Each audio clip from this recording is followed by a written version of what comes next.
What up, though, people? Welcome back to Wake Up Woodward. We appreciate you guys for choosing to kick off the morning with the Woo Crew. You could be anywhere else, but you're right here. Damn we right. got the whole five. We got Justin, KG in the sound booth, Woodward Sports MVP, JB Smooth in the TD booth. Got Flannel Sam. It's a Matt Broder. It's your boy Detroit Kool-Aid as well. But right now, we got to get the drum roll going for our esteemed guest, Mr. Rod Beard. You guys can help me out here? Mr. Rod.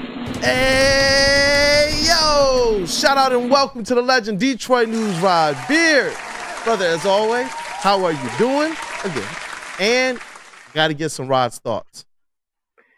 It is a wonderful Wednesday. My thought is just on the conference finals and Minnesota able to climb the mountain and beat the Denver Nuggets. That was just a really exciting series to watch all the way through and to see that they figured it out. And for Pistons fans, maybe it means you're going to have to wait a little bit longer to get a potential president of basketball operations, but the basketball is still good, and that's the most important part here. That Anthony Edwards, we knew coming off the World Championships that he was going to have a big year, but this is a huge year for him, that even when he's not playing well, the Timberwolves are figuring it out.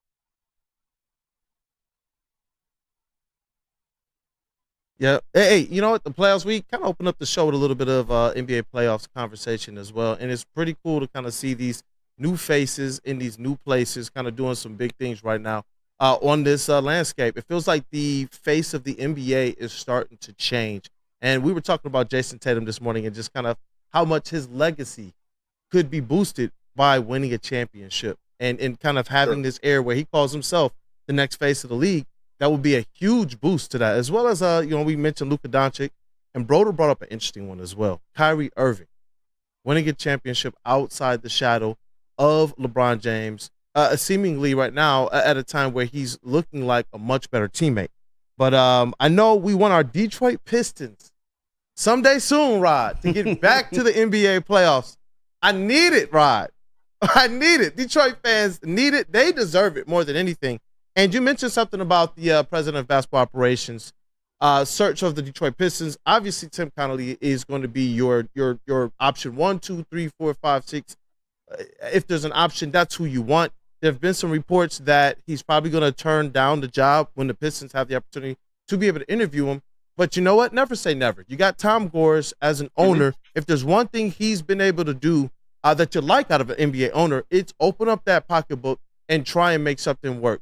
Whether you look in hindsight and say, you know what, that was the right deal or not, you can look and see where he's gone out there to get SVG, to get a Monty Williams, even get a Dwayne Casey coming off of winning coach of the year and open up the checkbook and saying, what is it going to take to get this done?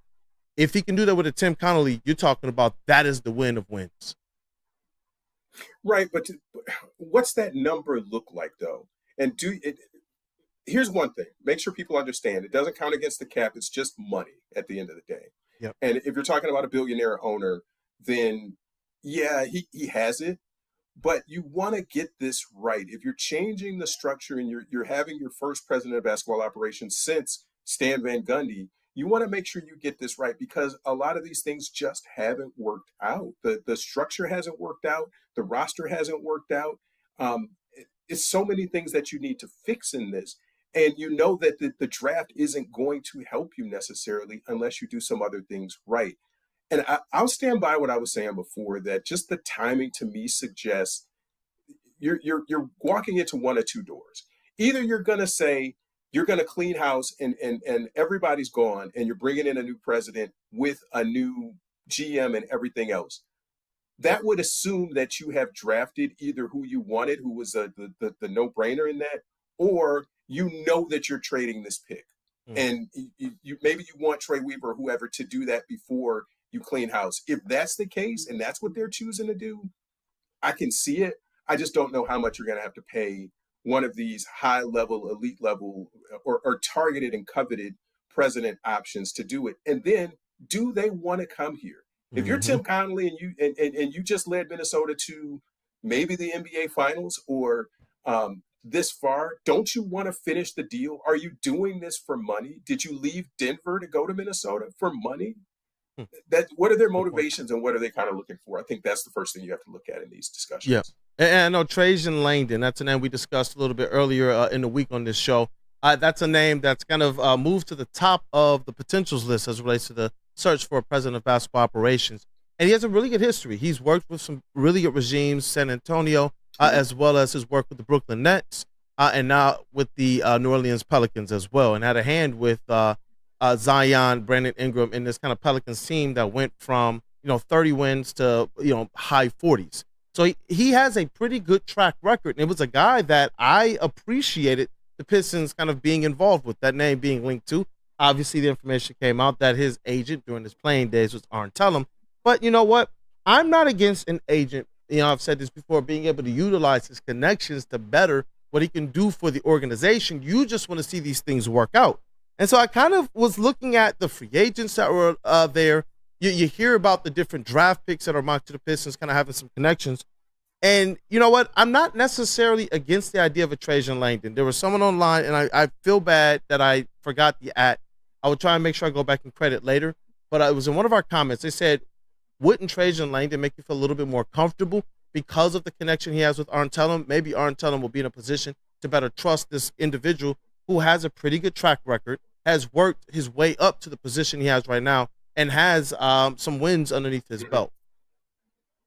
Possible. I mean, but if you're bringing Trajan Langdon, I'm going to say, hey, make sure when you travel over here, bring Brandon Ingram with you, and see if you can bring CJ too. You just want somebody who's connected and who can get stuff done and who understands the structure of what you're trying to do and what good basketball looks like. And that can be any of these candidates that we've talked about, but you just want to make sure that you get this one right. It's not, if you have all of this turnover in the roster, which we've seen, and if they choose to go with a new GM and they choose to go with the president, like, you're completely clean in house. And that's not even starting a discussion about if you keep Monty Williams around. You're completely clean in house with everything. We thought Troy was going down to the studs when he came in. This would be an even deeper. This is like napalm the whole thing and start from excavation. Scratch. Right. This is just buy some land and just start building on it completely. I don't know if you can. And here's the caveat. I don't know if you can convince Cade, if you're starting over that way, that there's going to be a winning culture here while he's in even this next contract, if you're talking about an extension there. I don't know if you can convince him of that, because it's everything that's completely different. You have to have a lot of trust from Cade to really say, because I don't think it's going to be about the money for Cade. I think it's really going to be like, do right by me. Just let's make this thing work. And I don't know. I think you've got to be very, very careful about how you handle this. There needs to be some level of continuity. And we've talked about whether Troy Weaver stays or whether Dwayne Casey stays and maybe he moves into that president role. I think you need something that says that is familiar to Cade, because if you clear everything out, why does he want to stay?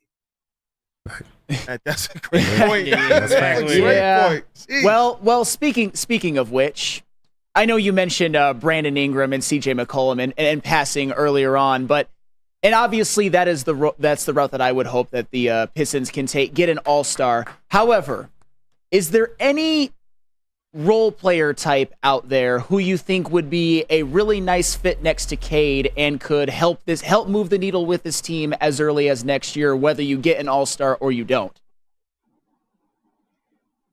There probably is, but I don't care. Fair enough. That's not the assignment. That is part of the assignment, but the assignment is go get an all-star. Like, you're going to fill that in after you get your all-star caliber guy. But they've tried that. We've seen Boyan. We've seen all of the other pieces that they brought in. Fontecchio can be the role guy. They might have those guys on the roster, but the assignment is go get an all-star, because he can't do it alone. He can't. We're counting on Ivy, Duren, Stewart. We're counting on those guys to be major contributors. Maybe at the end of the day, they end up just being those role players. But you need to start cultivating those other pieces around Cade. Because I don't know. I have not talked to Cade. I haven't talked to any of his people. I don't know. But I don't want people to feel this comfort that saying he's going to come back because he's going to get a max contract. That's not a guarantee out here in these streets. It's just not, because if you're saying everything is going to be different, Cade wants to win. Cade, that's a winner. That dude is a winner from all of his AAU days and coming up. He wants to be a winner. And if you're telling him that, hey, it's going to be a few more years because we're not only starting over with this roster, but we're starting over with the front office. Again, I have no inside information and no intel, but just from a logical standpoint, I think that's a more difficult sell than you want it to be. That's a really, really, really good deduction as well, Rod. And it's kind of a perfect segue because next on my notes here are some of the players that will be available via free agency, or some of the players that have been identified as disgruntled that the Detroit Pistons could find themselves kind of in a mix for, especially when you talk about if Trajan Langdon finds his way here, or the connections that they may have to like Excel Sports, where Arntellem's son works right now. One of the intriguing things of the summer for me is the fact that both Cade Cunningham and Brandon Ingram share the same agency with Excel Sports. So it'll be interesting to see what leeway or lead the Pistons have at all in being able to find themselves land a player like that.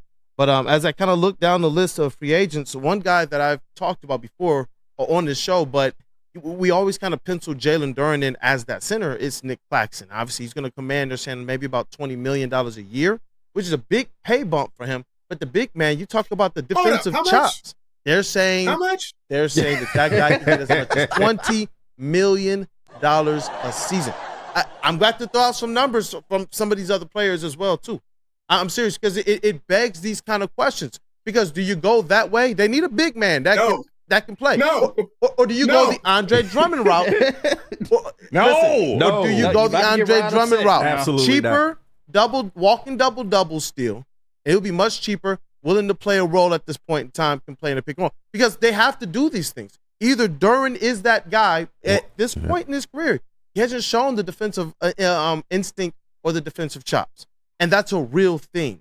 These other centers, both Andre Drummond and Nick Claxton, their defensive ratings, as well as their stocks, their steals plus blocks, those are real things. Their ability to go out there and rebound, those are real things. Their ability to play in the paint defensively, especially with Nick Claxton, those are real things. And so I don't believe that it is just as easy to dismiss certain players, especially like Andre Drummond. I know people hate the retreads, but this is what's presented to us this offseason. And Andre Drummond, one of those connected to Tellem as well.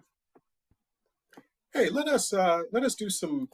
I haven't looked at Dre's numbers, but from the eye test and kind of what he's been productive still, and I think the reason that people didn't like him when he was here in his last little stint here was because they felt like he was a max guy who wanted to be something else. And he didn't have a defined role, or he didn't stick to his defined role. Let's say it that way. That if he understands who he is and looking for from him, he can be productive. Dre, 79 games, 8.4 points, 9 rebounds. 9 rebounds? Yeah, it's not good enough. 9 rebounds. That for a backup? That's yes. 3.4 mil. If you can get Dre for 4 or 5 mil, yes, go do it. Yep. And that sounds crazy. That sounds crazy to say out loud, but he is a vet. I think he's matured in the time since he's been gone, and I think he understands what he needs to do. Yeah, and time in Brooklyn, time in Philly. Even the time with the Lakers, he's bounced around so much. I think he would like to come back home. I'll call Detroit home. Yep. He has spoken, Rod, I don't mean to cut you off, but he has spoken openly about that as well. He's kind of put out there the fact that he was really immature, younger, kind of earlier in his career, really got some humble pie throughout this experience since he left Detroit, and he still calls Detroit home. His kid is still here. He still does a lot of things here in the summer. His home is still here as well. Got the opportunity to talk to him kind of off the record as well.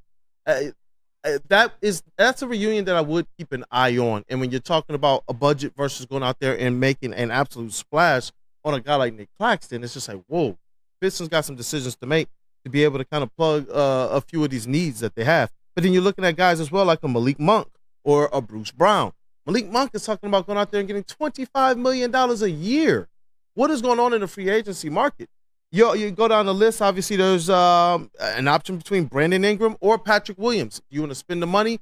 Do you want to try and pick up a more valuable, kind of a lower valued piece in like a Patrick Williams, as well as Tobias Harris or Kelly Oubre? There are options for the Pistons, but it really kind of depends on what they believe this roster to be.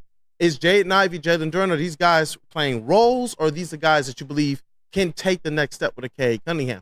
Obviously, I'm with you. If you can get a Brandon Ingram, if you can get an all-star level player, you have to make that happen, which influences so much for me as it relates to the Detroit Pistons draft strategy as well. Obviously, to sit down and break down the top candidates right now, I don't know how much that does or doesn't help the Detroit Pistons, but in terms of players they need those three-point shooters. I'm seeing a couple other defensive-minded guards that are mocked to the Pistons, but they have absolute dud from behind the arc, like Stephen Castle.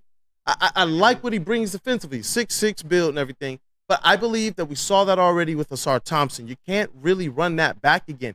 You got to get Cade Cunningham the ability to run out there with lineups to be able to have shooters around him, like a Simone Fontecchio on one wing and like a Dalton Connect or a Reed Shepherd on the other.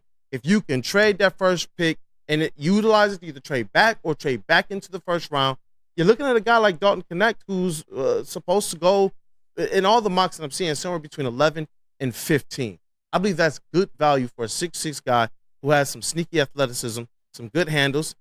He leaves room to desire as it relates to his defense, but as it relates to his shooting, off movement, off the curl, behind the arc, 5 steps behind the arc, in the mid-range, I really like what he brings to the table.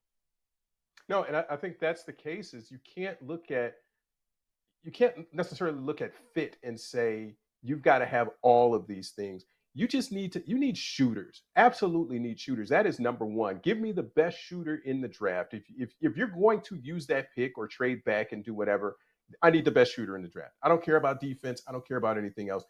You're losing games because you're not scoring enough. We saw that when Boyan was here and he brought some three-point shooting efficiency, things sort of started to turn. They looked okay.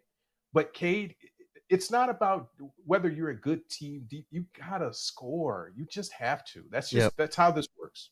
We saw it play out already. They don't need any more of those kind of try-hard guys. They need players that can go out there and shoot 40% from behind the arc and catch and shoot opportunities. There you go. They need guys that can go out there and be effective and efficient playmakers, because we know that Cade Cunningham is going to get double-teamed. They're going to hedge triple teams his way. Those are the types of players we need. And that's why, hey, look, guys, go out there, look at the tape on Dalton Connect. You'll see instantly people think he's just a three-point shooter, but he has a little bit more wiggle to his game than that. And you know what he does, Rod? We've talked about this now for 2 years. Dalton Connect actually cuts. He actually cuts to the rim. He actually fills in the dead space. If his defender turns his head and takes a step towards the ball, Dalton Connect, guess what he does? He cuts right behind him. He moves. He'll dunk on you, too, if you fall asleep on him. I really like what he brings to the table. It's very similar to me, what Simone Fontecchio brings to the table as well. I really do like it. But any last words, you guys? I'm so glad you mentioned Stephon Castle as an absolute no. And I was a guy who liked UConn, but I can't have another guy who can't shoot. Can't have it. Under 30%, man. Yeah. You can't do that again. You can't. Yeah. We see this with Asar Thompson. I believe you can hide one of those players within your starting lineup or within your main rotation. I don't know how you do it in this NBA with two players like that, no matter how good the defense is. Just need Asar Thompson's three-point shooting percentage to, at minimum, start with a 2 and not a 1. Yep. But the Pistons, I think the biggest thing here, they have to decide beyond Cade Cunningham, are these young players role pieces, trade assets, or are these the pillars of your future? Because, Rod, you're exactly right. How long does Cade Cunningham just sit around and wait for things to work themselves out? He's a winner. He wants to win. I'll speak even more authoritatively on that, having certain connections. This guy wants to win. And it was cool at the press conference when they asked him, do you foresee yourself having some type of say-so in what goes down this summer? He said, yeah, I would like to see that happen. So, so it'll be interesting to see how this summer goes. But with Arn Tellem, maybe the Tellem way might be the way. He's connected to some big names this offseason. And if he can use his sway and his connections to be able to make this thing happen, hey, let's go. Let's go. But Rod, thank you as always for giving us your time. Sports editor-in-chief from the Detroit News. Thank you, brother. All right. Take care, guys. We'll see you next Thanks, time. Rod. Thank you, Rod. Thank you, Rod. Hey. Go. Where are we going, JB? Swiss?